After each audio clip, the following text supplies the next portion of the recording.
அனைவருக்கும் வணக்கம். இன்று வழக்கறிஞர் பாலு அவர்கள் கொடுத்த ஒரு பேட்டியை காண நேர்ந்தது. அந்த பேட்டியிலே அவர் டெல்லி உயர்நீதிமன்ற தீர்ப்பு அவர்களுக்கு முழுமையாக சாதகமாக இருப்பது போலவும், கட்சி அவர்களுக்கு தான் என்று நீதிமன்றமே சொல்லிவிட்டது போலவும், மாம்பழம் சின்னம் அவர்களிடம்தான் இருக்கும் என்பதை போலவும் ஒரு பேட்டியை கொடுத்திருந்தார்.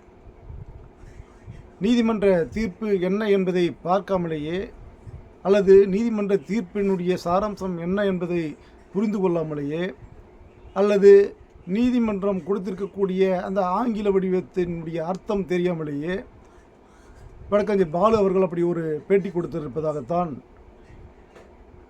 என்னால் அறிய முடிகிறது. அதற்கு காரணம், தற்பொழுது அந்த உத்தரவை நான் முழுமையாக படித்திருக்கின்றேன். அந்த உத்தரவில் பத்தி 33, 36 மற்றும் 38 நீதிமன்றம் தெளிவாக சில விஷயங்களை பதிவு செய்திருக்கின்றது. அதில் பத்தி 33 நீதிமன்றம் என்ன சொல்லியிருக்குன்னா,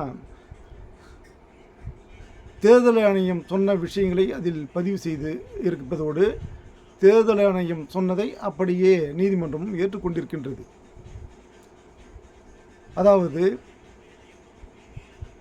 அங்கீகரிக்கப்படாத பதிவு செய்யப்பட்ட கட்சிக்குள் ஏற்படக்கூடிய மாற்றங்களை உடனுக்குடன் தேர்தல் ஆணையத்தில் பதிவு செய்ய வேண்டியது அவசியம். அப்படி பதிவு செய்யப்பட்டது தேர்தல் ஆணையம் சொல்லக்கூடிய முடிவாக எடுத்துக்கொள்ளக்கூடாது. அது பதிவு செய்யப்பட்ட கட்சியில் ஏற்படக்கூடிய மாற்றங்களை தெரிந்து கொள்வதற்காக மட்டுமே என்பதைத்தான் எடுத்துக்கொள்ள வேண்டும் என்று தேர்தல் ஆணையமும் சொல்லியிருக்கின்றது. நீதிமன்றமும் அதைத்தான் ஆமோதித்திருக்கின்றது. அது மட்டும் இல்லாமல் விதி 36, அதாவது பத்தி 36 9/9/2025 மற்றும் 27/11/2025 ஆகிய 2 தேதிகளில் அனுப்பப்பட்ட கடிதங்களை எதிர்த்து தான் மருத்துவர் ஐயா அவர்களின் சார்பிலே டெல்லி உயர்நீதிமன்றத்திலே வழக்கு தொடுக்கப்பட்டிருக்கின்றது.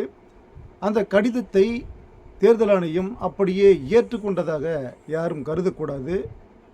அந்த கடிதம் தேர்தல் ஆணையத்துக்கு வந்த கடிதங்களில் சிலவற்றை பதிவு செய்யப்பட்டு அந்த தேர்தல் ஆணையத்தின் ஃபைலில் அது இருக்கிறது. அதைத்தான் தேர்தல் ஆணையம் வெளிப்படுத்தியிருக்கிறதே தவிர அது முடிவல்ல.